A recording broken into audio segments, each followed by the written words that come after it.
ሰላም ሰላም የክስተት ሚዲያ ተከታታዮቻችን እንዴት ናችሁ? ዛሬም እንደተለመደው አዳዲስና ወቅታዊ ጉዳዮችን ይዘን መጥተናል።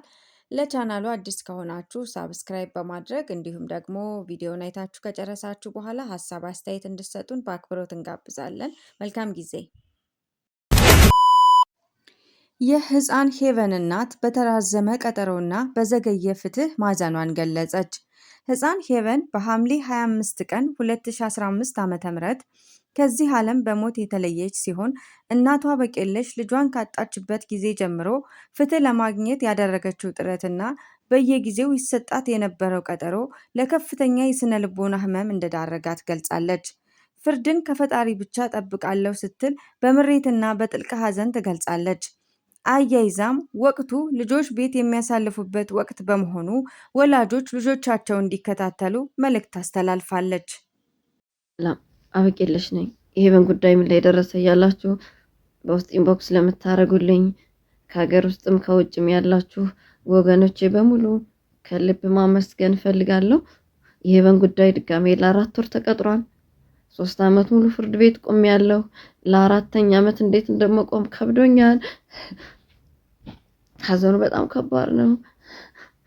እንዴት እንደምረሳት አላውቅም። በጣም ከብዶኛል። በጣም ከባድ ነው።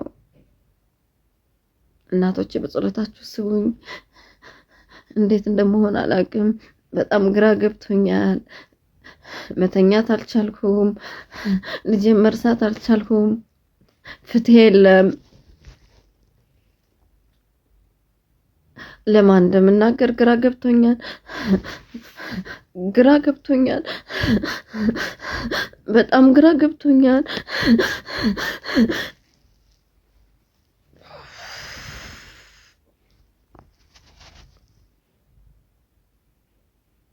ወቅቱ ህፃናት ብዙ ጊዜ ቤት የሚያሳልፉበት ወቅት ነው።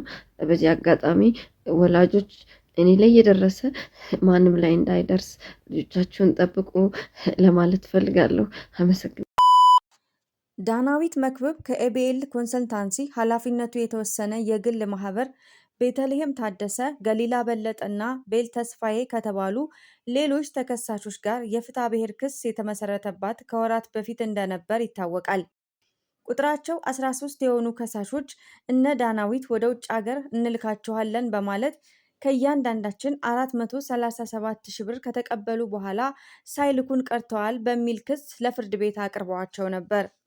ለወራት ክሱን ሲመለከት የቆየው የፌዴራል የመጀመሪያ ደረጃ ፍርድ ቤት ቦሌ ምድብ አራተኛ የፍትሐብሔር ችሎት ሐምሌ 28 ቀን 2018 ዓ.ም በዋለው ችሎት አራቱ ተከሳሾች ጥፋተኛ በመሆናቸው በአንድነትና በነጠላ ገንዘብ ሊከፍሉ ይገባል ሲል ውሳኔ የሰጠ ሲሆን አምስተኛ ተከሳሽ ዳናዊት መክብብ ግን ስራን የሰራችው የንግድ ፈቃድ አይታ ነው፣ ስለዚህ ልትጠየቅ አይገባም ሲል በነፃ ማሰናበቱ ተሰምቷል። ሰላም እንዴት ናችሁ?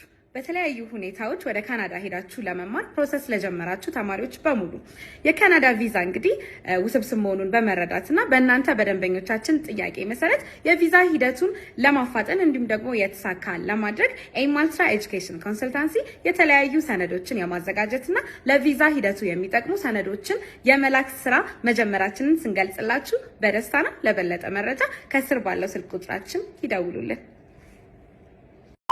በጣም ማርያም ልሰርልሽ እስኪ እንደዚህ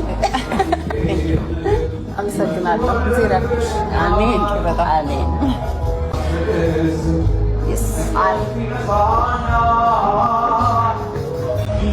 oh thank you, no problem.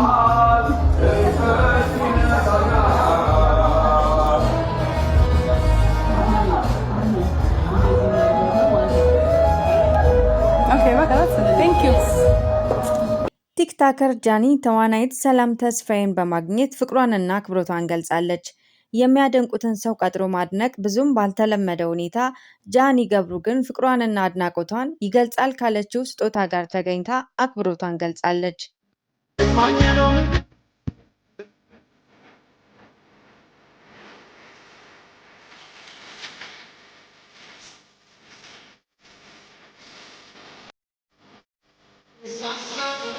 Saçın